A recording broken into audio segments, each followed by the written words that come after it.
Hello दोस्तों, स्वागत है आपका हमारे YouTube channel commerce classes by doctor Satish Kumar Srivastava में। दोस्तों, आज हम एक बहुत ही जानदार और बहुत ही शानदार सेशन लेके आपके सामने उपस्थित हूँ। आज हम जो शुरू कर रहे हैं उसको शुरू कर रहे हैं इनकम फ्रॉम सैलरी या वेतन से आय। इसके पहले हमने आपको जो इम्पोर्टेंट परिभाषाएँ थीं, इंट्रोडक्शन था, निवासी स्थिति, रेजिडेंटल स्टेटस और टैक्स लायबिलिटी, इनको आपको बता दिया है। इसके बाद ये आपका इनकम फ्रॉम सैलरी, उसे आज शुरू करते हैं। ये थोड़ा सा बड़ा चैप्टर है और अनेकों प्रकार के प्रावधान है, तो इसको पढ़ाने में हमको कई सेशन या कई क्लास लग सकती हैं। इसके लिए हमको कई वीडियो बनाने पड़ेंगे, तब आपका ये इनकम फ्रॉम सैलरी ख़त्म होगा। तो इसको पढ़ने के लिए आपको एक चीज़ ध्यान देना पड़ेगा कि पहली बात कि इनकम फ्रॉम सैलरी के आपको सभी वीडियो बहुत ध्यान से देखना है, क्योंकि इनकम फ्रॉम सैलरी में बहुत से अनेकों प्रकार के प्रावधान हैं। उन प्रावधानों का आपको समझना बहुत ज़रूरी है, क्योंकि इस बार आपको सवाल तो लगाना नहीं है, केवल आपकी परीक्षाओं में ऑब्जेक्टिव क्वेश्चन आएंगे। और आज उसकी घोषणा भी हो गई है। 24 जुलाई से आप लोगों के पेपर शुरू हो रहे हैं। बुंदेलखंड विश्वविद्यालय के पेपर 24 जुलाई से शुरू हो रहे हैं और विभिन्न विश्वविद्यालयों द्वारा पेपर या तो शुरू हो गए हैं या तो शुरू होने की प्रक्रिया चल रही है। तो इस प्रकार से हमारा ये इनकम टैक्स का स्कीम में पता चल जाएगा कि कब पेपर है। मैं कोशिश करूँगा कि आपकी स्कीम तक इसका बहुत ज़्यादा सिलेबस मैं आपको पढ़ा दूँ, बहुत से चैप्टर आपके निपट जाएँ और ये मैं आपके इसके जितने भी ऑब्जेक्टिव क्वेश्चन हैं वो भी आपको बता दूं। तो बात कर रहे थे हम इनकम फ्रॉम सैलरी की, तो इसको आपको पढ़ना है, बहुत विस्तार से पढ़ना है कि ये बात 100% सत्य है कि इससे कई प्रश्न पूछे जाएंगे। इनकम फ्रॉम सैलरी आपके इनकम टैक्स में एक बहुत ही अच्छा और इम्पॉर्टेंट चैप्टर है। चाहे जो परीक्षाएं हों आपकी, चाहे बीकॉम में हो, चाहे एमकॉम की हो, चाहे और भी जितने भी आपके एग्जाम है, ये जहाँ पर इनकम टैक्स एक सब्जेक्ट के रूप में है, वहाँ पर इस चैप्टर से ज़रूर कुछ ना कुछ प्रश्न पूछा जाता है। तो इसको आपको बहुत ध्यान से, बहुत विस्तार से पढ़ना है। मैं कोशिश करूँगा कि बहुत कुछ आपको इस चैप्टर का आपको बता दूँ, ऐसी कोई चीज़ ना हो जो छूट जाए, हर चीज़ आपको बता दूंगा। और इस चैप्टर के जो भी ऑब्जेक्टिव क्वेश्चन बनेंगे वो भी मैं आपको बता दूंगा, बशर्ते कि आपको बहुत ध्यान से वीडियो देखना है। तो चलिए बिना देरी किए हुए शुरू करते हैं एक बहुत ही जानदार और शानदार सेशन जिसका नाम है income from salary.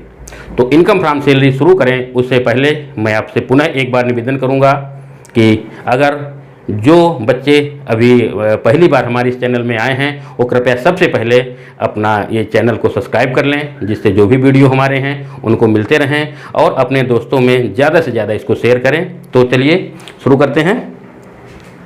Income from salary, वेतन से आय। सबसे पहले थोड़ा समझ लेते हैं कि वेतन से आय है क्या। हमने आपको बताया था जब हम क्या पढ़ रहे थे, grass total income. Grass total income जब पढ़ रहे थे वहाँ पर हमने आपको बताया था कि एक करदाता की आय को 5 भागों में बांटा गया है। वहाँ पर हमने आपको बताया था कि एक करदाता की आय को 5 भागों में बांटा गया है। Income from salary, income from house property, income from business और profession, income from capital gain और इनकम फ्रॉम अदर सोर्सेज। तो एक करदाता के आय के ये 5 सोर्स हैं, ये 5 हेड हैं। तो इन पांचों के अंतर्गत एक करदाता की आय की गणना की जाती है। तो इसमें से जो हमारा पहला हेड है वो इनकम फ्रॉम सैलरी का है। इनकम फ्रॉम सैलरी के अंतर्गत एक करदाता कहीं पर भी सर्विस कर रहा है, या तो सरकारी सर्विस कर रहा है या प्राइवेट सर्विस कर रहा है, भारत में सर्विस कर रहा है, विदेश में सर्विस कर रहा है, कंपनी में सर्विस कर रहा है, कहीं भी सर्विस कर रहा है, तो उसको उस काम के बदले में, सर्विस के बदले में अपने नियोक्ता से कुछ न कुछ पारिश्रमिक मिलता होगा। अब वो पारिश्रमिक या तो आपको वेतन के नाम से मिल सकता है, मूल वेतन के नाम से मिल सकता है, या कहीं मजदूरी के नाम से मिल सकता है, कहीं पर मानदेय के रूप में मिल सकता है। माने किसी के चाहे जिस नाम से मिले, किसी भी नाम से मिले, तो वो जो भी नियोक्ता के द्वारा आपको जो पारिश्रमिक मिल रहा है वो पारिश्रमिक आपका इनकम फ्रॉम सैलरी, ये इनकम टैक्स एक्ट में एक हेड दिया हुआ है। तो इस एक्ट के अंतर्गत, इस चैप्टर के अंतर्गत, इस हेड के अंतर्गत जो इनकम फ्रॉम सैलरी है उसके अंतर्गत ये कर योग हो जाता है। तो अब हम आपको वेतन की एक परिभाषा बता दें, इसके बाद ये बता दें कि वेतन में क्या क्या शामिल होता है। तो इनकम फ्रॉम सैलरी में वेतन एक नियोक्ता द्वारा अपने कर्मचारी को उसके द्वारा की गई सेवाओं के बदले में जो पारिश्रमिक दिया जाता है उसको वेतन कहते हैं। ये इसकी परिभाषा है कि एक नियोक्ता द्वारा अपने कर्मचारी को उसके द्वारा की गई सेवाओं के बदले में जो पारिश्रमिक दिया जाता है उसको वेतन कहते हैं। मतलब यहाँ पर कितने लोग हैं? 2 लोग हैं। एक तो करदाता हो गया, और करदाता को जो काम दे रहा है उसको हम क्या कहेंगे? उसको हम नियोक्ता कहेंगे। तो मतलब यहाँ पर नियोक्ता का होना जरूरी है, और कर्मचारी तो है ही है, करदाता तो है ही है। तो नियोक्ता उसको अपने यहाँ काम में लगाएगा, और जब वो काम करेगा तो उसके काम के बदले में वो वेतन देगा। तो अगर ये काम हमारा हो जाता है, मतलब नियोक्ता हो जाता है, उससे काम के बदले में पैसा देता है, तो वहाँ पर हमारा इनकम फ्रॉम सैलरी ये हेड लागू हो जाता है। इनकम टैक्स के अंतर्गत उसके इनकम पर, वेतन पर हम टैक्स का कैलकुलेशन करना शुरू कर देते हैं। तो एक नियोक्ता द्वारा अपने कर्मचारी को उसके द्वारा की गई सेवाओं के बदले में जो पारिश्रमिक दिया जाता है उसको वेतन या सैलरी कहते हैं। अब आयकर अधिनियम की धारा 17 की उपधारा 1 में ये दिया हुआ है कि वेतन में हम किसको किसको शामिल करेंगे। ऐसा थोड़ा है कि हमको केवल वेतन मिला है तो वेतन पर ही हमको टैक्स देना है। नियोक्ता द्वारा अपने कर्मचारी को वेतन तो दिया ही जाता है, नगद तो दिया ही जाता है। इसके अलावा उसको अनेक प्रकार की वस्तुएं या सेवाएं भी दी जाती हैं, अनेकों प्रकार की सुविधाएं भी दी जाती हैं। उनका भी मूल हमको निकाल करके सैलरी के अंतर्गत जोड़ना पड़ेगा, वेतन निकालने के लिए जोड़ना पड़ेगा। अब उसको क्या क्या वस्तुएं दी जा सकती हैं, क्या क्या सुविधाएं दी जा सकती हैं, क्या क्या सेवाएं दी जाती हैं। जैसे उसको रहने के लिए नियोक्ता ने मकान दे दिया कि आपका ये मकान है, आप इसमें रहिए। ये भी आपकी क्या है? सुविधा है। पैसा तो दे नहीं रहा, उसने मकान रहने के लिए दे दिया कि भैया ये मकान है, आपको इसमें रहना है। इसके साथ साथ वो आपके ऑफिस जाने के लिए, घर आने के लिए, या अपना कहीं भी मार्केट जाने के लिए, शादी के लिए उसने कार दे दिया कि ये कार है, आप इससे ऑफिस का भी काम करिए, अपने घर का भी काम करिए। तो क्या हुआ? आपको कार भी मिल गया। इसके बाद गैस, बिजली, पानी की सुविधा भी दे सकता है कि आपके घर में हम बिजली का कनेक्शन कराए दे रहे हैं, उसका जो बिल होगा हम भुगतान कर देंगे। कौन भुगतान करेगा? नियोक्ता कर देगा।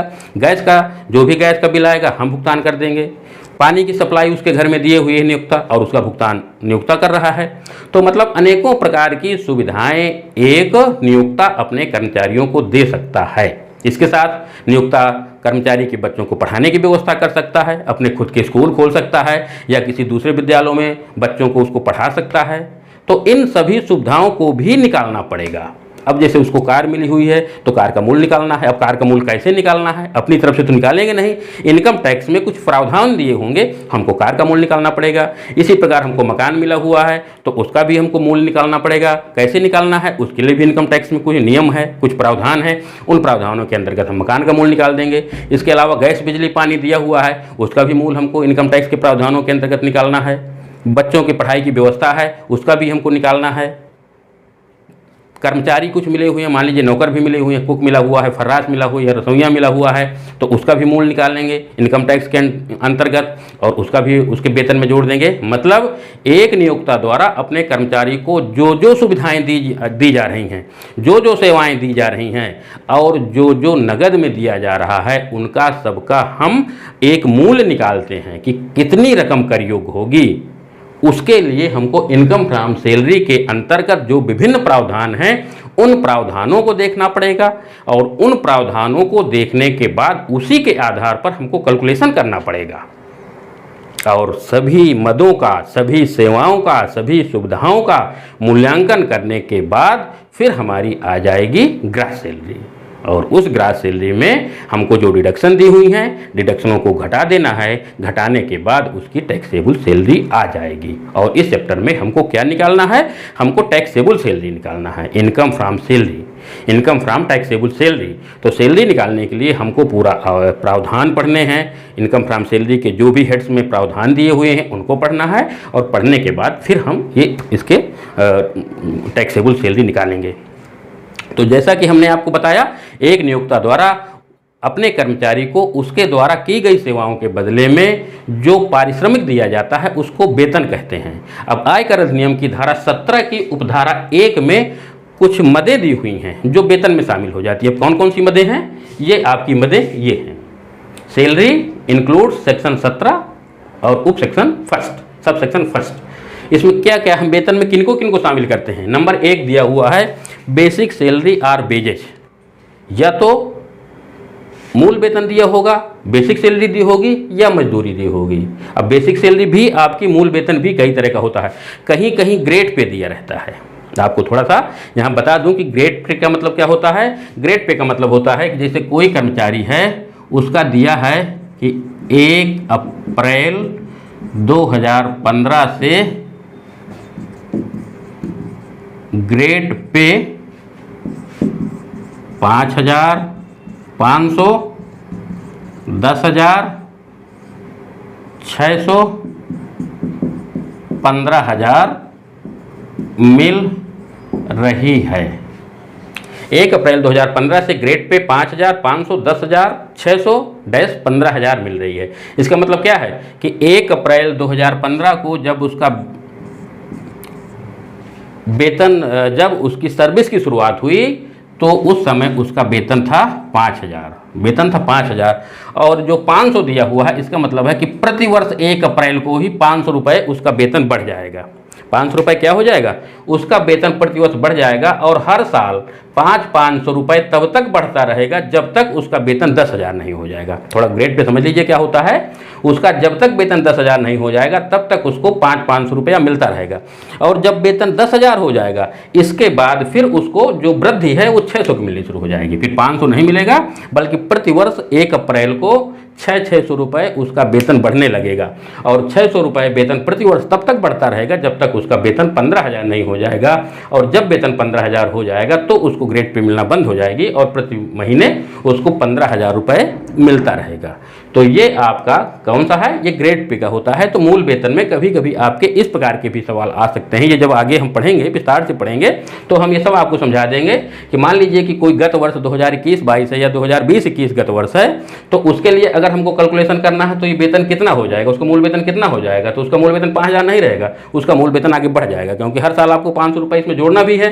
तो उसके आधार पर फिर हम आपको विस्तार से आपको बता देंगे कि उसका मूल वेतन कितना बनेगा। तो यहाँ पर अगर कोई करदाता है, उसको मूल वेतन मिल रहा है, चाहे ग्रेड पे मिल रहा हो, चाहे फिक्स मिल रहा हो कि उसको 10,000 रुपये मासिक मिल रहा है, तो यहाँ पर एक चीज़ और आप ध्यान दीजिए कि जो भी आपको आइटम निकालने हैं, जो भी वेतन मिल रहा है पूरे साल का निकालना है। 1 अप्रैल से 31 मार्च, आप जानते ही हैं कि गत वर्ष की पूरी आय हम निकालते हैं, 1 साल की आय निकालते हैं। गत वर्ष हमारा 1 अप्रैल से शुरू होता है, 31 मार्च को बंद होता है। तो जब हम इसके सवाल लगाते हैं तो उसका जो वेतन रहता है तो हमको 1 महीने का दिए हो अगर, तो 12 से गुणा कर देना है, 12 महीने का निकाल लेना है। अगर वार्षिक दिया हुआ है तो वार्षिक हमको क्या करना है, वार्षिक को उसमें जोड़ देना है। अगर वार्षिक दिया हुआ है तो उसमें फिर गुणा करने का कोई काम नहीं, क्योंकि हमारा वार्षिक दिया हुआ है। तो ये आपको ध्यान देना है कि मतलब अगर मासिक में दिया है तो 12 से गुणा करना है, अगर वार्षिक दिया है तो गुणा नहीं करना है। अब हम देखते हैं कि वेतन में क्या क्या शामिल है। जो अभी बात चर्चा हम कर रहे थे, तो धारा 17 की उपधारा 1 में वेतन में हम शामिल हो जाता है बेसिक सैलरी अथवा मजदूरी। मजदूरी के रूप में भी अगर उसको मिल रहा है तो भी हमारा वेतन है। बेसिक सैलरी है तो वेतन है ही है, ग्रेड पे मिल रहा है तो भी वेतन है। इसके बाद बोनस, बोनस दिया हुआ है तो तमाम ऐसे नियोक्ता हैं जो अपने कर्मचारी को बोनस भी दे देते हैं। जैसे दिवाली आ गई, होली आ गई, तो भैया आपको 1 महीने का बोनस मिल जाएगा। 1 महीने का बोनस का मतलब है 1 महीने में जो आपको मूल वेतन मिल रहा है उसके बराबर हम आपको बोनस दे देंगे। तो 1 महीने में अगर उसको 15,000 मिल रहा है तो 15,000 रुपये वार्षिक बोनस का हो गया। तो आपको ये भी ध्यान देखना है कि सवाल में क्या कह रहा है कि बोनस आपका वार्षिक कह रहा है कि मासिक कह रहा है। अगर मासिक कह रहा है तो उसमें भी आपको गुणा करना पड़ेगा, परंतु अगर वार्षिक है तो ज़्यादातर वार्षिक ही रहता है, परंतु फिर भी आपको कंडीशंस देख लेनी है। इसके अलावा अगर कोई कमीशन मिल रहा है, कमीशन अब आपका बिक्री में प्रतिशत के आधार पर भी मिल सकता है या आपको एक मुश्त मिल सकता है कि आपको वर्ष में 20,000 कमीशन मिलेगा, तो आपको लिख देना है कमीशन 20,000 और वो आपका वेतन में शामिल हो जाएगा। परंतु अगर दिया है कि कुल बिक्री का 10% कमीशन मिलेगा तो पूरी बिक्री दी होगी सवाल में। तो सवाल में दिया है कि अगर उसकी बिक्री 1 साल में मान लीजिए कि 5 लाख है तो 5 लाख का 10% निकाल लेंगे और जो निकलेगा वो आपका क्या हो जाएगा, कमीशन हो जाएगा। इसी प्रकार कोई फीस के रूप में मिल रहा है और इसके बाद इंटर्म रिलीफ के रूप में, आंतरिक राहत के रूप में अगर कोई रकम मिल रही है तो वो भी आपका इसमें क्या हो जाएगा, वेतन मान लिया जाएगा और वेतन मान के वेतन में शामिल कर लेंगे। इसी प्रकार ओवर टाइम पेमेंट है, कभी कभी नियोक्ता कह देते हैं कि भैया काम ज़्यादा है, आप ऐसा करिए कि आपके जो कार्य के घंटे हैं 8 घंटा या 12 घंटा, उसके अलावा आप काम कर दीजिए। अगर आप ओवर टाइम कर लोगे तो जितना आप ओवर टाइम करोगे उसका पैसा मैं आपको अलग से दे दूंगा। तो अगर कोई नियोक्ता ओवर टाइम काम करवा रहा है और ओवर टाइम का पैसा आपको मिल रहा है तो वो भी वेतन मान लिया जाता है और उसको भी वेतन में हम धारा 17 की उपधारा 1 के अंतर्गत उसको हम शामिल कर लेते हैं। एन्युटी, एडवांस सैलरी या एरियर्स सैलरी। एन्युटी क्या है? वार्षिकी है। तमाम नियोक्ता ऐसा कह देते हैं कि भैया हम आपको हर साल इतनी रकम अलग से देते रहें। कोई अनुबंध कर लिया कि आप हमारे यहाँ अगर सर्विस करेंगे तो हम हर साल आपको 20,000 रुपये वार्षिकी के रूप में देते रहेंगे, तो साल में एक बार आपको 20,000 रुपये वो भी मिल जाएगा। कोई कह रहा है कि हम आपको 50,000 रुपये वार्षिकी दे देंगे आप अगर हमारे यहाँ सर्विस करोगे। तो वेतन के अलावा अगर इस प्रकार की कोई सैलरी मिल रही है, तो कोई एन्युटी मिल रही है, तो वो भी वेतन मानी जाती है और वो भी टैक्सेबल होती है, तो उसको भी हम वेतन में शामिल कर लेते हैं और वो वेतन मान लेते हैं और उसको हम कैलकुलेशन में ले लेते हैं। एडवांस सैलरी, अगर मान लीजिए कि आपको कोई काम है, आपने कह दिया कि अगले महीने की हमको एडवांस में सैलरी दे दीजिए, तो अगर 2 महीने 3 महीने की सैलरी आपको एडवांस में मिल रही है तो वो भी आपका टैक्सेबल हो जाएगा उसी गत वर्ष में। जिस गत वर्ष आप एडवांस सैलरी लेते हैं उसी गत वर्ष में वो सैलरी आपकी टैक्सेबल हो जाएगी। इसी प्रकार अगर कोई बकाया सैलरी है, पिछले महीने, पिछले साल की, पिछले गत वर्ष की कोई सैलरी बकाया है, आपको नहीं मिली थी और इस सत्र में आपको मिल रही है, अगर उस पर टैक्स नहीं लिया गया है तो वो भी आपकी वेतन मान करके वो भी हम वेतन में शामिल कर लेते हैं। Annual increasing employers RPF। देखिए, रिकॉग्नाइज्ड प्रोविडेंट फंड जो होता है, प्रमाणित प्रोविडेंट फंड होता है, तो उसमें जो रकम नियोक्ता के द्वारा जमा की जाती है वो भी वेतन में शामिल हो जाता है। यहाँ पर जब हम इसी चैप्टर का हमारा जब अगला वीडियो आएगा, अगला लेक्चर आएगा, वहाँ पर जब हम आपको RPF पढ़ाएंगे, रिकॉग्नाइज्ड प्रोविडेंट फंड, इसको कहते हैं रिकॉग्नाइज्ड प्रोविडेंट फंड या प्रमाणित प्रोविडेंट फंड। इसको क्या कहते हैं? प्रमाणित प्रोविडेंट फंड।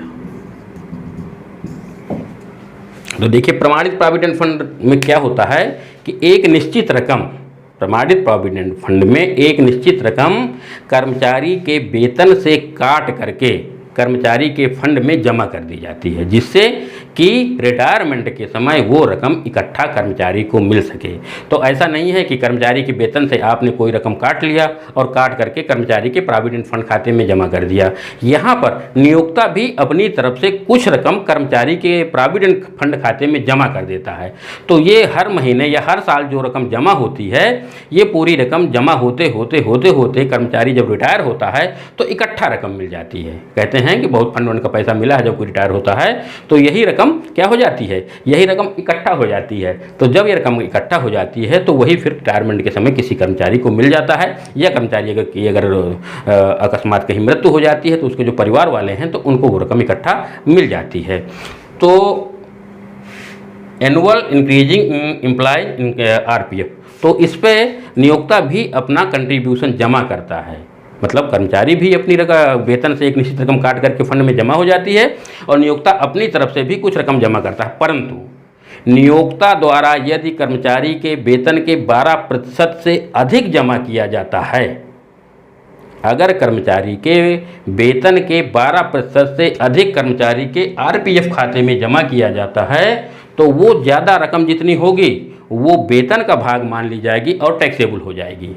तो यहाँ पर आपको ये ध्यान देना है कि नियोक्ता द्वारा यदि 12% तक जमा किया जाता है तो वो तो टैक्सेबल नहीं होगा, उसको हम वेतन नहीं मानेंगे। परंतु यदि नियोक्ता द्वारा कर्मचारी के वेतन के 12% से ज़्यादा जमा किया जा रहा है, तो जो रकम ज़्यादा कर्मचारी के खाते में जमा की जा रही है तो उसको हम क्या मानेंगे, उसको हम वेतन मान करके वेतन में शामिल कर लेंगे धारा 17 की उपधारा 1 के अंतर्गत। तो ये भी आपको ध्यान रखना है कि कर्मचारी के प्रमाणित प्रोविडेंट फंड खाते में अगर नियोक्ता द्वारा 12% से अधिक अंशदान जमा किया जाता है तो जितना रकम ज़्यादा जमा करेंगे वो कर योग्य हो जाता है। अब यहाँ पर आपको ध्यान देना है कि जब ये रकम जमा की जाती है तो उस पर ब्याज भी मिलता होगा। तो जब ब्याज भी मिलता होगा तो ब्याज के संबंध में क्या प्रावधान है? देखिए, ब्याज में प्रतिवर्ष उस फंड में जितनी रकम जमा हो जाती है तो जिस बैंक में वो जमा की जाती है तो बैंक उस पर ब्याज भी लगाता है। तो यदि ब्याज 9.5% तक जमा है अगर ब्याज की दर 9.5% तक है तब तो ब्याज कर मुक्त हो जाएगा, मतलब उस पर आपको टैक्स नहीं देना है, उसको वेतन में हमको शामिल नहीं करना है। यहाँ पर हम ये सब पढ़ रहे हैं कि वेतन में हमको क्या क्या शामिल करना है। तो जो रकम कर मुक्त है मतलब उसको हम वेतन में शामिल नहीं करेंगे, और जो रकम कर मुक्त से ज़्यादा होगी वो वेतन में शामिल करेंगे। तो यहाँ पर अगर बैंक द्वारा 9.5% की दर से अगर ब्याज दी जाती है, खाते में जमा की जाती है, तो 9.5% तक तो कर मुक्त है। परंतु अगर इससे ज़्यादा अगर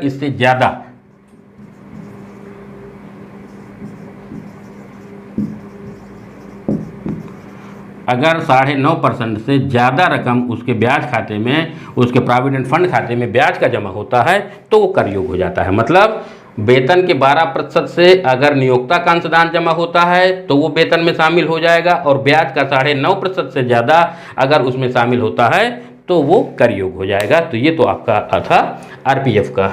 और taxable amount of transferred balance, अगला है taxable amount of transferred balance, हस्तांतरित शेष का कर योग्य भाग। अब ये हस्तांतरित शेष क्या है?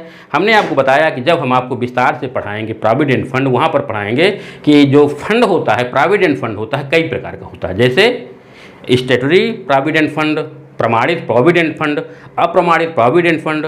मतलब प्रमाणित प्रोविडेंट फंड का मतलब है रिकॉग्नाइज्ड प्रोविडेंट फंड, अप्रमाणित अनरिकॉग्नाइज्ड प्रोविडेंट फंड। तो अगर कोई करदाता अप्रमाणित प्रोविडेंट फंड का सदस्य है, क्या है? अप्रमाणित प्रोविडेंट फंड का सदस्य है और उसमें उसकी कोई रकम जमा की जा रही है, परंतु वही करदाता फिर आयकर कमिश्नर से मिलकर के अपने खाते को क्या कर लेता है? प्रमाणित करा लेता है, अपने खाते को प्रमाणित करा लेता है। तो जब से अप्रमाणित प्रोविडेंट फंड में आपकी रकम जमा हो रही है और जब आपने उस रकम को प्रमाणित करा, आपने अपने खाते को प्रमाणित कराया है, इस बीच में जो रकम आपके खाते में जमा रहती है तो वो भी आपकी क्या हो जाएगी? टैक्सेबल सैलरी में उसको भी हम शामिल कर लेते हैं। क्या करते हैं? उसको भी हम टैक्सेबल सैलरी में शामिल कर लेते हैं। तो ये भी आपका, अगर अप्रमाणित प्रोविडेंट फंड है, बाद में वो प्रमाणित हो गया है, तो अप्रमाणित से प्रमाणित होने की तिथि में जो बीच का समय है उसमें आपके खाते में जो पैसा है तो उसको भी आपके वेतन में शामिल कर लिया जाता है। तो वो आपका क्या हो गया? Taxable amount of transferred balance, हस्तांतरित शेष का कर योग रकम या कर योग बैलेंस। अब है आपका contribution made by the central government under A notified pension scheme under section 80 CCD। देखिए 1 जनवरी 2004 से सरकार ने पेंशन योजना को बंद कर दिया है। आपने सुना होगा कि इधर जो नियुक्तियां हो रही हैं उसमें कर्मचारी को पेंशन नहीं मिल रही, बल्कि उसकी जगह में जो गवर्नमेंट है उसने एक स्कीम चलाई हुई है 80 CCD के अंतर्गत। किसके अंतर्गत? 80 CCD के अंतर्गत एक स्कीम चलाई हुई है जिसमें क्या करना है? कंट्रीब्यूशन में उसमें सरकार के द्वारा कर्मचारी के खाते में एक निश्चित रकम कंट्रीब्यूट की जाती है, जमा की जाती है। किस धारा के अंतर्गत? 80 CCD। देखिए जब हम आपको ग्रास सैलरी पढ़ाएंगे, हमने आपको पढ़ाया था कि कुल सैलरी का मतलब क्या होता है। जब पहले ग्रास सैलरी निकालेंगे, ग्रास सैलरी में धारा 80C से 80U तक की कटौतियों को घटा देंगे। तो यहाँ पर ये क्या रहा? धारा 80 CCD, मतलब 80C से 80U तक की जो कटौतियाँ आपको पढ़नी है वहाँ पर ये आ जाएगा 80 CCD। तो वहाँ पर हम आपको और विस्तार से पढ़ा देंगे कि इस प्रकार गवर्नमेंट की पेंशन स्कीम क्या है, उसमें कितनी रकम गवर्नमेंट जमा करेगा, कर्मचारी का क्या है और उसको किस प्रकार से पेंशन मिलती है, कितनी रकम कर योग होती है, 12% होगा कि कम होगा कि ज़्यादा होगा। ये हम आपको तब पढ़ाएंगे जब हम आपको धारा 80CC की कटौतियाँ पढ़ाएंगे। यहाँ पर आपको यह ध्यान देना है कि सरकार द्वारा इस समय जो है पेंशन बंद कर दी गई है, बल्कि पेंशन के बदले में धारा 80 CCD के अंतर्गत कुछ रकम कर्मचारी के खाते में जमा कर दी जाती है।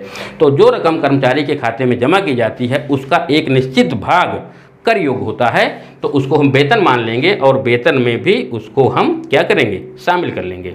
तो ये आपका था 8वां। अब 9वां है इनकेसमेंट ऑफ ईयर्ड लीव। कर्मचारी को वर्ष में 1 माह की छुट्टी स्वीकृत होती है। इनकम टैक्स सेंटर के अंतर्गत ये होता है कि प्रत्येक कर्मचारी 1 साल में 1 माह की छुट्टी ले सकता है। अगर कोई कर्मचारी 1 महीने की छुट्टी नहीं लेता है तो क्या होगा? बल्कि उसके बदले में नियोक्ता से वो पैसा ले लेता है। आपका जो 9वां पॉइंट है इनकैशमेंट ऑफ ईयर्ड लीव माने अर्जित अवकाश का नकदीकरण। इनकैशमेंट ऑफ ईयर्ड लीव का मतलब क्या है? अर्जित अवकाश का नकदीकरण। तो यदि कर्मचारी के द्वारा अवकाश नहीं लिया जाता है, बल्कि उसके बदले में कर्मचारी ने क्या कर लिया है, पैसा ले लिया है, तो अगर इस प्रकार से उसके खाते में कोई रकम बाकी है और उसका नगद मिल रहा है, तो वो भी आपका क्या मान लेंगे, वेतन मान लेंगे, कर योग्य हो जाएगा और वो रकम भी आपकी शामिल हो जाएगी कर्मचारी के वेतन में। सब धारा 17 के फर्स्ट में ये मान करके कि ये भी उसको वेतन मिला है, वो भी आपका कर योग्य हो जाएगा। अब अगला है पेंशन। आप जानते हैं कि जब करदाता रिटायर हो जाता है, जब करदाता रिटायर हो जाता है तो क्या होता है, उसको फिर पेंशन मिलने लगती है। तो पेंशन भी आपका क्या होता है, कर योग्य होता है। अगर करदाता रिटायर होने के बाद उसको पेंशन मिल रही है तो उस पेंशन भी उसको टैक्स देना है, तो पेंशन भी उसका क्या होगा, वेतन के भाग होगी, और पेंशन को भी हम यहाँ पर शामिल कर लेते हैं, तो आपका पेंशन हो गया।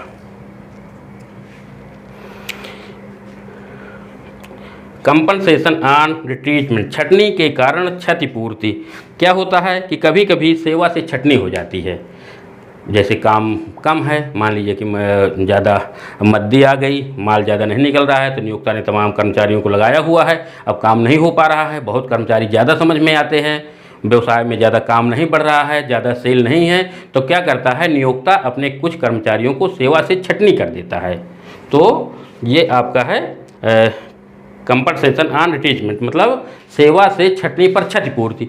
तो नियोक्ता क्या करता है, अपने कर्मचारी को काम से छटनी कर देता है कि हम आपको अब काम पर नहीं रखेंगे, बल्कि उसके बदले में आप हमसे इतना पैसा ले लो और अपना आकर जा करके या तो कहीं पर अपना काम धंधा ढूंढ लीजिए, या तो हम जो आपको पैसा दे रहे हैं इससे अपना कोई काम धंधा कर लीजिए। तो अगर नियोक्ता द्वारा अपने कर्मचारियों की छटनी की जाती है, सेवा से छटनी की जाती है, और उसके छटनी के बदले में कर्मचारी को कोई इकट्ठा क्षतिपूर्ति की कंपनसेशन के रूप में, क्षतिपूर्ति के रूप में कोई रकम दी जाती है, तो वो भी आपकी क्या होगी, उसका एक निश्चित भाग कर योग्य होगा। उसका क्या होगा, एक निश्चित भाग कर योग्य होगा। अब आप ये ना समझ लेना कि अगर आपके सवाल में दिया हुआ है कि सेवा से छटनी के कारण उसको 1 लाख रुपया मिला, तो 1 लाख पूरा का पूरा कर योग्य हो जाएगा। उसमें भी आपको प्रावधान देखना है कि अगर छटनी के समय 1 लाख रुपया मिला हुआ है तो कितना कर योग्य होगा, कितना कर मुक्त होगा। तो ये जब हम आपको आगे चैप्टर में पढ़ाएंगे तो छटनी, सेवा से छटनी पर जो क्षतिपूर्ति है उसका पूरा हम आपको एक पूरा प्रावधान दिया हुआ है कि इतनी रकम और दूसरे पॉइंट पर इतनी रकम, इन रकमों में जो रकम सबसे कम होगी कर मुक्त होगी, वो हम आपको विस्तार से जब छटनी पढ़ाएंगे वहाँ पर पढ़ाएंगे। परंतु यहाँ पर आपको ये ध्यान देना है कि छटनी की वजह से अगर कुछ रकम मिल रही है तो उस रकम का कुछ भाग कर योग्य होता है, तो वो भी हम वेतन मान करके उसके वेतन में शामिल कर लेते हैं। और लास्ट है आपका amount received on voluntary retirement, मतलब स्वैच्छिक अवकाश ग्रहण करने पर प्राप्त रकम। अगर कोई कर्मचारी स्वैच्छिक अवकाश ग्रहण करता है, मतलब उसका मन है कि अब हमको काम से छोड़ दिया जाए, अब हम अवकाश ग्रहण करना चाहते हैं, स्वैच्छिक अवकाश ग्रहण, स्वेच्छा से अवकाश ग्रहण लेता है, तो अगर उसके बदले में उसको कोई नियोक्ता के द्वारा कोई रकम मिल रही है, स्वैच्छिक अवकाश ग्रहण करने पर प्राप्त रकम, अगर कोई रकम प्राप्त हो रही है तो वो रकम भी आपकी वेतन में शामिल हो जाती है। तो इसका भी प्रावधान है, कितनी रकम कर योग्य होगी, कितनी रकम कर मुक्त होगी, तो इसका भी आपको प्रावधान के अंतर्गत जब हम आपको सेवा से स्वैच्छिक सेवानिवृत्ति का जब पढ़ाएंगे तो वहाँ पर आपको इसको भी हम विस्तार से पढ़ा देंगे। तो दोस्तों ये तो था आपका वेतन में हमको क्या क्या शामिल करना है, तो ये सब आपके मदें दी हुई हैं, इन सब मदों को आपको शामिल कर लेना है। अब आपको ध्यान देना है कि वेतन निकालने का मतलब क्या है। अब जैसे मान लो कि हमको किसी कर्मचारी का वेतन निकालना है, अब हम मान लीजिए कि मिस्टर कोई रमेश हैं, तो रमेश का हमको सैलरी निकालनी है, तो ये आपकी सैलरी हो गई, ये है computation from income from salary. अब उनको क्या मिल रहा है, बेसिक सैलरी मिल रही है, तो वो हम साल भर की यहाँ रख देंगे। इसके बाद आपको उसको बोनस मिला हुआ है तो बोनस रख देंगे, ओवर टाइम अलाउंस मिला हुआ है तो वो रख देंगे, अनेकों प्रकार के कार मिली हुई है तो कार का मूल्यांकन करेंगे, हाउस रेंट अलाउंस है तो उसका मूल्यांकन करेंगे, उनको सबको मिला करके फिर हम उसको निकाल लेते हैं ग्रास सैलरी। और ग्रास सैलरी के बाद फिर हम जो कुछ कटौतियां हैं, 3 प्रकार की कटौतियां, उन कटौतियों को घटा करके उसकी टैक्सेबल सैलरी आ जाती है। तो मतलब हम उसको सैलरी निकालने में जो जो चीज़ शामिल करते हैं उन सब चीज़ों का हमने यहाँ पर अध्ययन किया है कि उसके वेतन में हम क्या क्या शामिल करते हैं। यही तो दिया हुआ है कि सैलरी में हम क्या क्या चीज़ इंक्लूड करते हैं। तो धारा 17 की उपधारा 1 में इतनी चीज़ें दी हुई हैं जिनको कि हम एक कर्मचारी के वेतन में शामिल कर लेते हैं। तो ये हमने आपको विस्तार से वेतन में क्या क्या शामिल करते हैं ये आपको बता दिया। अब नेक्स्ट पॉइंट पढ़ते हैं, भत्ते, अलाउंसेज।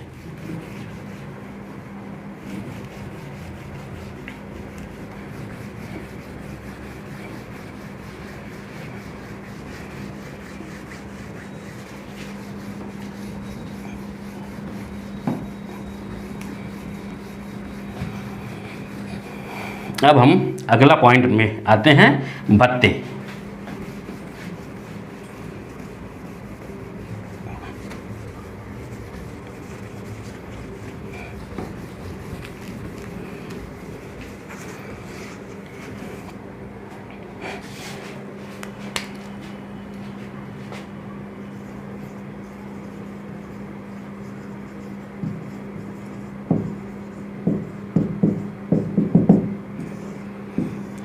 भत्ते, देखिए आयकर अधिनियम के अंतर्गत भत्ते एक बहुत ही महत्वपूर्ण चीज़ है। मतलब एक नियोक्ता द्वारा अपने कर्मचारी को वेतन तो दिया ही जाता है, वेतन हमने अभी आपको पढ़ा है, वो सब वेतन तो दिया जाता है, उस वेतन के अलावा अपने कर्मचारी को भत्ते भी दिए जाते हैं। अब भत्ते क्या है? भत्ते भी नियोक्ता द्वारा अपने कर्मचारी को उसके द्वारा जो नगद में भुगतान किया जाता है उसको भत्ते कहते हैं। देखिए यहाँ पर आपको दो प्रकार की चीज़ों को ध्यान देना है। नियोक्ता द्वारा कर्मचारी को जो नगद दिया जाता है वो तो आपके भत्ते हो गए, परंतु जो सेवाएं या सुविधाएं दी जाती हैं, क्या दी जाती हैं? सेवाएं दी जाती हैं या सुविधाएं दी जाती हैं, उनको हम क्या कहते हैं? उनको हम परक्विजिट्स कहते हैं, अनुलाभ कहते हैं। तो यहाँ पर हम आपको केवल वो चीज़ बता रहे हैं, भत्ते जो नगद मिलते हैं। भत्ते हमेशा क्या मिलते हैं? नगद मिलते हैं। तो एक नियोक्ता द्वारा अपने कर्मचारी को उसके द्वारा की गई सेवाओं के बदले में वेतन के अतिरिक्त, अभी तो हमने क्या पढ़ा? वेतन, वेतन के अतिरिक्त जो अन्य नगद भुगतान किए जाते हैं उनको भत्ते कहते हैं। उनको क्या कहते हैं? भत्ते कहते हैं।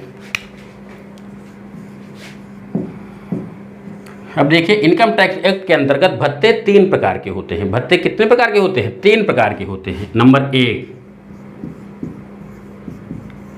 Fully taxable allowance, fully taxable allowance.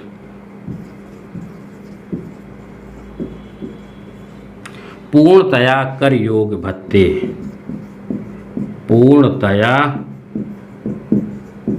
कर योग्य भत्ते। दूसरा है पार्टली टैक्सेबल अलाउंस, आंशिक कर योग्य भत्ते। दूसरा क्या हो गया?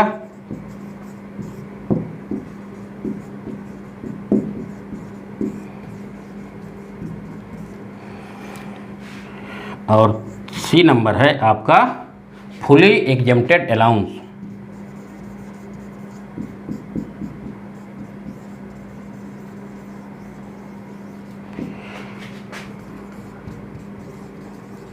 फुली एग्जेम्प्टेड अलाउंस इनको कहते हैं पूर्णतया कर मुक्त भत्ते।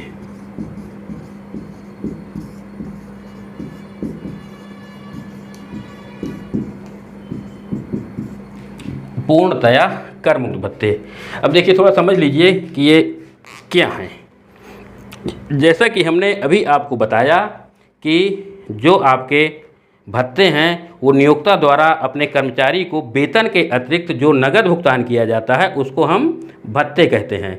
नियोक्ता द्वारा अपने कर्मचारी को उसके द्वारा की गई सेवाओं के बदले में जो वेतन के अतिरिक्त नगद भुगतान किया जाता है उसको हम क्या कहते हैं? उसको हम भत्ते कहते हैं। अब भत्ते 3 प्रकार के होते हैं। भत्ते कितने प्रकार के होते हैं? भत्ते 3 प्रकार के होते हैं। नंबर 1 क्या है? Fully taxable. Fully taxable allowance या पूर्णतया कर योग्य भत्ते से मतलब ये होता है कि ऐसे भत्ते जिनकी पूरी रकम कर योग्य होती है। मतलब कुछ भत्ते ऐसे होते हैं, अभी हम आपको बताएंगे कि तीनों प्रकार के भत्ते कौन कौन से हैं, उनकी हम आपको पहचान बता देंगे। तो कुछ भत्ते ऐसे होते हैं जिनकी पूरी रकम कर योग्य होती है। जैसे आपका दिया हुआ है महंगाई भत्ता, क्या दिया हुआ है? Dearness allowance. और ये दिया हुआ है 2000 रुपये मासिक। कितना दिया है? 2000 रुपये पर मंथ दिया हुआ है, पर मंथ। तो आपको 1 साल का महंगाई भत्ता निकालना है तो 1 महीने कितना हो जाएगा? 2000 × 12, बराबर 24,000। माने तो इसका मतलब क्या हुआ कि ये जो आपका पूरा 24,000 है, ये पूरा का पूरा टैक्सेबल हो जाएगा। तो क्या भत्ता, कौन सा भत्ता हुआ? ये फुली टैक्सेबल। इस पर कोई भी रकम कर मुक्त नहीं है, पूरी की पूरी रकम कर योग्य हो जाती है। तो फुली टैक्सेबल अलाउंस हम उन भत्तों को कहते हैं जिनकी पूरी रकम कर योग्य हो जाती है। कोई भी आपको रकम कर मुक्त नहीं होती है और पूरी रकम कर योग्य हो जाती है।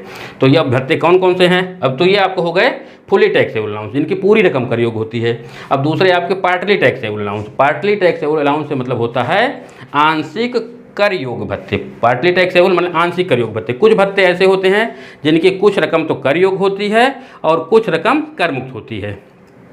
कुछ रकम कर योग्य होती है और कुछ रकम कर मुक्त होती है। तो ये आपके कैसे भत्ते हो गए? ये आपके हो गए पार्टली टैक्सेबल अलाउंस। अभी कौन कौन से भत्ते हैं? जैसे हाउस रेंट अलाउंस है। हाउस रेंट अलाउंस में आपको कैलकुलेशन करना पड़ेगा कितनी रकम कर मुक्त हो जाएगी, कितनी रकम कर योग्य हो जाएगी। तो जब हम आपको पार्टली टैक्सेबल अलाउंस पढ़ाएंगे वहाँ पर बता देंगे कि इनकी कितनी रकम कर मुक्त होती है और उसको कैसे निकालते हैं। तो ये हम आपको नेक्स्ट बताएंगे। इसी प्रकार पूर्णतया कर मुक्त भत्ते, fully exempted allowance. Fully exempted allowance में उन भत्तों को शामिल करते हैं जिनकी पूरी की पूरी रकम कर मुक्त होती है। कुछ भत्ते ऐसे होते हैं जिनकी पूरी रकम कर मुक्त होती है, उन पर आपको कोई भी टैक्स नहीं देना। अब ये भत्ते कौन हैं? जब आपको फुली एग्जम्प्टेड अलाउंस पढ़ाएंगे वहाँ पर बता देंगे कि ऐसे कौन कौन से भत्ते हैं जिनकी पूरी रकम कर मुक्त हो जाती है। तो आपको आज पढ़ाना है फुली टैक्सेबल अलाउंस। आज हम आपको बता दें अभी कि फुली टैक्सेबल अलाउंस में कौन कौन से भत्तों को हम शामिल करते हैं।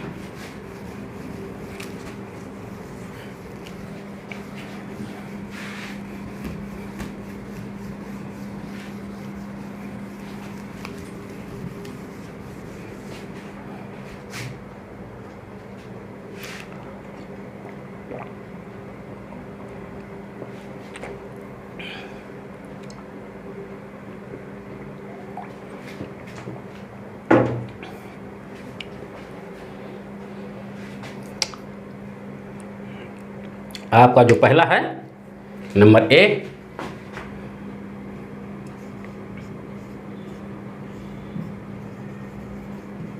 फुली टैक्सेबल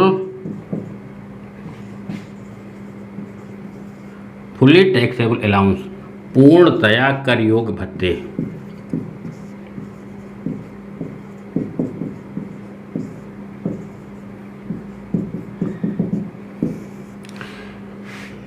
अब देखिए पूर्णतया कर योग्य भत्ते कौन कौन से हैं। पूर्णतया कर योग्य भत्ते मतलब जिनकी पूरी रकम कर योग्य होती है, जिनकी पूरी रकम पर हमको टैक्स देना होता है, वो कौन कौन से भत्ते हैं? इसमें सबसे पहले आता है डियरनेस अलाउंस।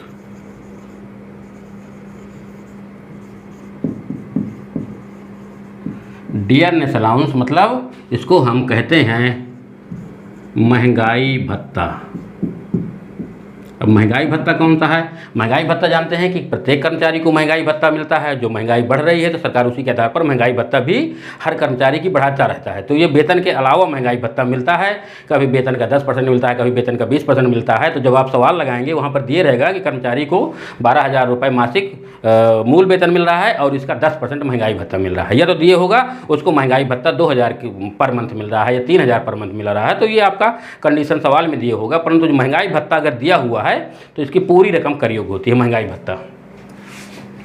दूसरा, कभी कभी महंगाई भत्ता महंगाई वेतन के नाम से दिए रहता है। किस नाम से दिए रहता है? महंगाई वेतन के नाम से। तो ये कभी कभी डियरनेस पे के नाम से दिया हुआ है। तो आप ये समझ जाना कि ये महंगाई भत्ता ही है। कभी कभी ये महंगाई वेतन के नाम से दिया रहता है, महंगाई वेतन। इसके बाद number 3, city compensation allowance. City compensation allowance, शहरी क्षतिपूरक भत्ता, इसको हम कहते हैं शहरी क्षतिपूरक भत्ता। अब शहरी क्षतिपूरक भत्ता कब मिलता है? जैसे कोई कर्मचारी है वो किसी बहुत बड़े शहर में काम कर रहा है, बहुत बड़े शहर में काम कर रहा है तो वहाँ पर महंगाई ज़्यादा होगी, जब महंगाई ज़्यादा होगी तो उनको अलग से नियोक्ता सिटी कंपनसेशन अलाउंस दे देता है, CCA दे देता है कि भैया जो यहाँ पर महंगाई चूँकि ज़्यादा है तो आप हमसे 1,000 रुपये मासिक या 2,000 रुपये मासिक शहरी क्षेत्र पूरक भत्ता या सिटी कंपनसेशन अलाउंस ले लो। तो अगर इस प्रकार का कोई भत्ता मिल रहा है सिटी कंपनसेशन अलाउंस के रूप में, तो ये भी आपका कैसा है, फुली टैक्सेबल अलाउंस है और इसकी पूरी रकम कर योग हो जाती है। इसी प्रकार रूरल अलाउंस, रूरल अलाउंस ग्रामीण भत्ता, जिस प्रकार शहरी क्षेत्र पूरक भत्ता मिलता है इसी प्रकार ग्रामीण भत्ता भी मिलता है। गांव में कोई भी कर्मचारी जाने के लिए तैयार नहीं है, गांव में कोई भी व्यक्ति सर्विस करने के लिए तैयार नहीं है। लोग ज़्यादातर सोचते हैं कि हमको शहर में ही सर्विस करने को मिले, शहर में ही हमको काम मिले। तो सरकार गांव में कर्मचारियों को उत्सुकता बढ़ाने के लिए, कर्मचारियों को गांव में काम करने के लिए प्रेरित करने के लिए, किस लिए प्रेरित करने के लिए ये ग्रामीण भत्ता देती है, रूरल अलाउंस देती है कि भैया आपको फला ग्रामीण क्षेत्र में सर्विस करना है, आपको हम ग्रामीण भत्ता के रूप में, रूरल अलाउंस के रूप में इतनी रकम आपको भत्ते के रूप में देंगे। तो ये इस प्रकार कर्मचारी को दे दिया जाता है। यदि कर्मचारी को ग्रामीण क्षेत्रों में काम करने को प्रोत्साहित करने के लिए अगर सरकार द्वारा रूरल अलाउंस या ग्रामीण भत्ता दिया जाता है तो ये पूरा फुली टैक्सेबल अलाउंस है और इसकी पूरी रकम कर योग हो जाती है। पांचवा है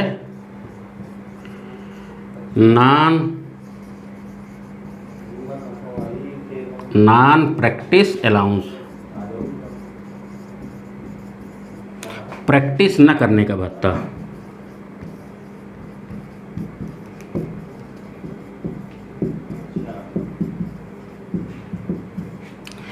देखिए नॉन प्रैक्टिस अलाउंस उन कर्मचारियों को दिया जाता है, ये विशेषकर डॉक्टरों को दिया जाता है। ये किसको दिया जाता है? डॉक्टरों को दिया जाता है। जो डॉक्टर आप देखते हैं, जो सरकारी डॉक्टर हैं, वो अस्पताल में भी जाते हैं और घर में भी आकर के अपने मरीजों को देखते हैं। तो उसका परिणाम क्या होता है? अस्पताल में जिन मरीजों को देखते हैं वही मरीज उनके घर में पहुंच जाते हैं और प्राइवेट फीस दे करके उन डॉक्टरों को अपना इलाज करवाते हैं। तो सरकार द्वारा ये माना जाता है कि डॉक्टर अपनी आय बढ़ाने के लिए निजी प्रैक्टिस घर में करते हैं, घर में जो प्रैक्टिस करते हैं वो आय बढ़ाने के लिए करते हैं। तो सरकारी डॉक्टर घर में काम न करें, घर में प्रैक्टिस न करें, घर में मरीजों को न देखें, इसके बदले में उनको नॉन प्रैक्टिस अलाउंस दिया जाता है। क्या दिया जाता है? नॉन प्रैक्टिस अलाउंस दिया जाता है। तो अगर डॉक्टर को ये भत्ता दिया जा रहा है कि आप अपने घर में इलाज नहीं करोगे, आप सरकारी अस्पताल में आकर के ही इलाज करोगे, तो ये भी फुली टैक्सेबल अलाउंस है और यह प्रत्येक कर्मचारी की दशा में कर योग होता है। अगला है मेडिकल अलाउंस।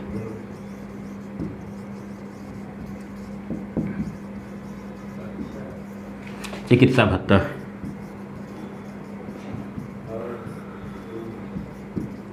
चिकित्सा भत्ता भी एक नियोक्ता अपने कर्मचारी को दे सकता है और वो इसलिए देता है कि मान लो कि आपका कभी आपकी तबीयत खराब हो गई, आपके परिवार में आपकी पत्नी की तबीयत खराब हो गई, आपके बच्चों की तबीयत खराब हो गई, तो इस पैसे से आप अपना परिवार का या अपना खुद का इलाज करा लीजिए। तो इलाज के लिए अगर नियोक्ता द्वारा चिकित्सा भत्ता दिया जाता है, मेडिकल अलाउंस दिया जाता है, तो ये भी पूरी रकम इसकी कर योग होती है और ये पूरा आपका फुली टैक्सेबल अलाउंस होता है और इसकी पूरी रकम कर योग हो जाती है।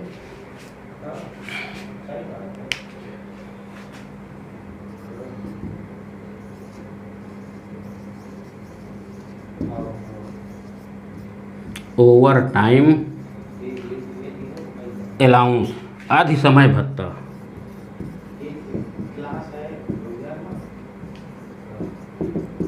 आधि समय भत्ता का मतलब है अगर नियोक्ता अपने कर्मचारी से ओवर टाइम काम कराता है, उसके जो काम करने के घंटे निर्धारित हैं उनके अलावा अगर वो काम लेता है कि आप ओवर टाइम कर लीजिए, उसके बदले में भी अगर कोई उसको पैसा दिया जाता है, कोई धनराशि दी जाती है ओवर टाइम अलाउंस के रूप में, तो भी पूरी फुल्ली टैक्सेबल अलाउंस है, पूरी रकम कर योग होती है और उस पर आपको पूरा टैक्स देना है। तो ये आपका हो गया ओवर टाइम अलाउंस।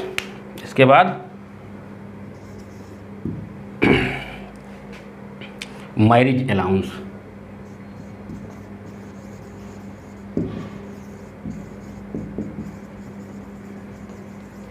विवाह भत्ता।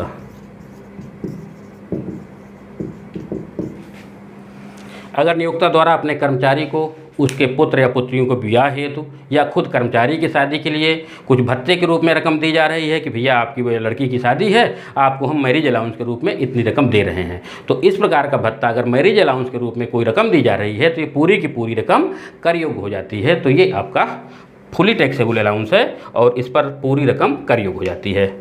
9वां है प्रॉक्टर अलाउंस।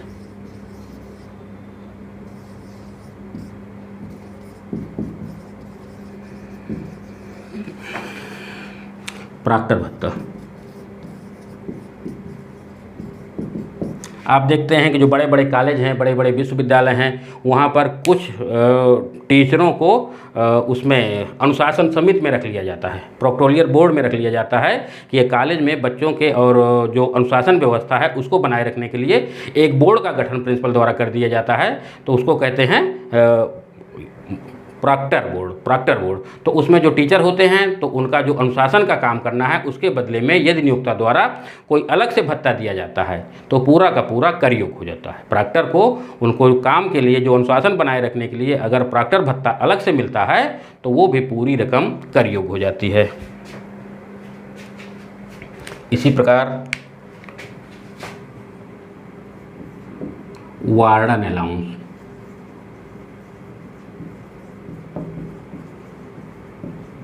वार्डन अलाउंस मतलब वार्डन भत्ता। आप देखते हैं कि जो बड़े बड़े कॉलेज हैं वहाँ पर हॉस्टल भी होते हैं।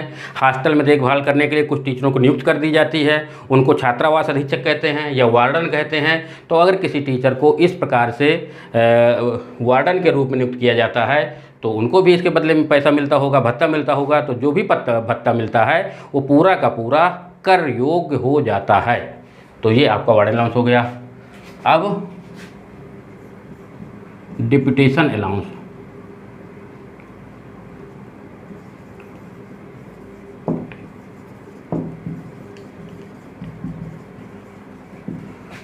प्रतिनियुक्ति भत्ता।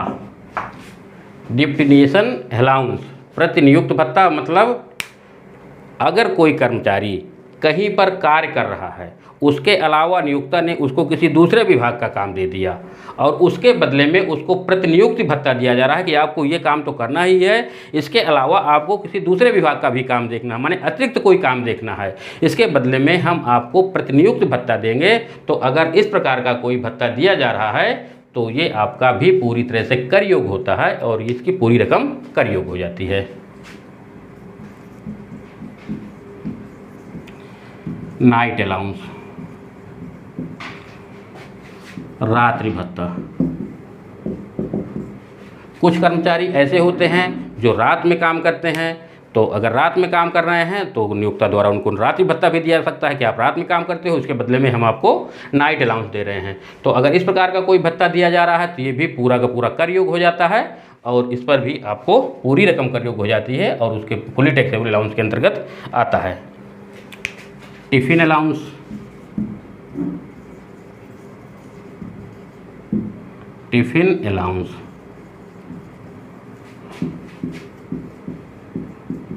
टिफिन भत्ता। कभी कभी नियोक्ता को मान लीजिए कि खाना खाना है बीच में दोपहर में, तो उसके लिए उसको टिफिन अलाउंस मिलता है कि आप अपना दोपहर का खाना मंगवा लीजिए, यहीं पर अपने कार्यस्थल पर जो आपका साइट है यहीं पर खाना खाइए। तो अगर इस प्रकार का भी कोई भत्ता मिलता है तो ये भी आपका फुली टैक्सेबल अलाउंस हो जाता है और इस पर भी आपको पूरी रकम पर टैक्स देना पड़ता है। इसी प्रकार 14 नंबर डॉग अलाउंस।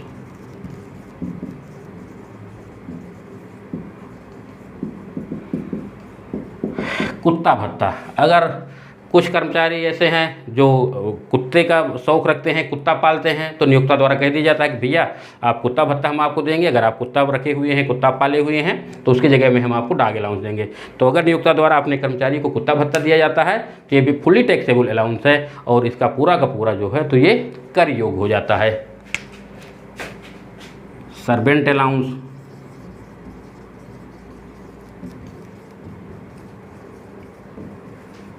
नौकर भत्ता।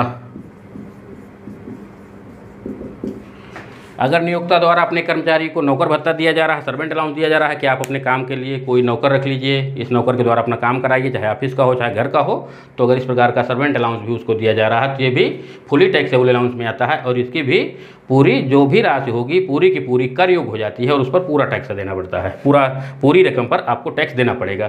तो ये आपके कुछ फुली टैक्सेबल अलाउंस थे जिनकी पूरी रकम कर योग होती है और इन पर पूरी रकम पर आपको टैक्स देना है। एक नियोक्ता द्वारा अपने कर्मचारियों को ये भत्ते दिए जा सकते हैं, जरूरी नहीं कि पूरे भत्ते दिए जा सकें, इनमें से कुछ भत्ते दिए जा सकते हैं, कुछ नहीं दिए जा सकते, कुछ नियोक्ता द्वारा कोई नाम से दिया जा सकता है, दूसरे नियोक्ता द्वारा दूसरे नाम से दिया जा सकता है। परंतु ये जो भत्ते हैं ये कैसे भत्ते हो गए, ये फुली टैक्सेबल अलाउंस हो गए, इनकी पूरी की पूरी रकम कर योग्य होती है। तो ये हमारा था फुली टैक्सेबल अलाउंस। अब हमको जो अलाउंस का दूसरा पार्ट पढ़ना है, पार्टली टैक्सेबल अलाउंस और फुली एग्जम्प्टेड अलाउंस। दो प्रकार के भत्ते आपके बचे हैं। पार्टली टैक्सेबल अलाउंस मतलब कुछ ऐसे भत्ते हैं जिनकी कुछ रकम कर योग्य है और कुछ रकम कर मुक्त है, और फुली एग्जम्प्टेड अलाउंस मतलब कुछ भत्ते ऐसे हैं जिनकी पूरी रकम कर मुक्त होती है। तो ये दोनों भत्ते हम आपको अब नेक्स्ट वीडियो में बताएंगे। यहाँ पर हमने आपको फुली टैक्सेबल अलाउंस को विस्तार से बता दिया है कि ऐसे कौन कौन से भत्ते हैं जिनकी पूरी रकम कर योग्य होती है। तो इस प्रकार से हमारा जो आज का ये सेशन रहा, तो इसमें हमने आपको बताया वेतन में धारा 17 की उपधारा 1 में वेतन में हम क्या क्या शामिल करते हैं उसको भी हमने विस्तार से आपको बता दिया है। इसके बाद हमने आपको भत्ता बताया कि एक नियोक्ता द्वारा अपने कर्मचारी को वेतन के अतिरिक्त जो मौद्रिक भुगतान किया जाता है, मुद्रा में भुगतान किया जाता है, उसको भत्ते कहते हैं।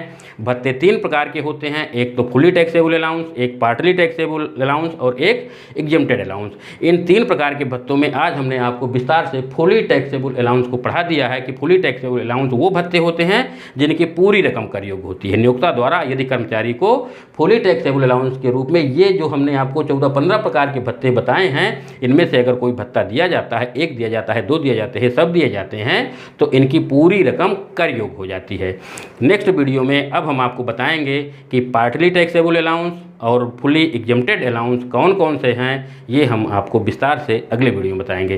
तो दोस्तों आप कमेंट करके ज़रूर बताना कि ये सेशन हमारा आपको कैसे लगा, और अगर आप वीडियो में नए आए हैं हमारे चैनल में तो कृपया हमारे चैनल को सब्सक्राइब कर लेना और अपने दोस्तों में इसको शेयर ज़रूर करना जिससे सभी लोगों को इसका लाभ मिल सके। धन्यवाद।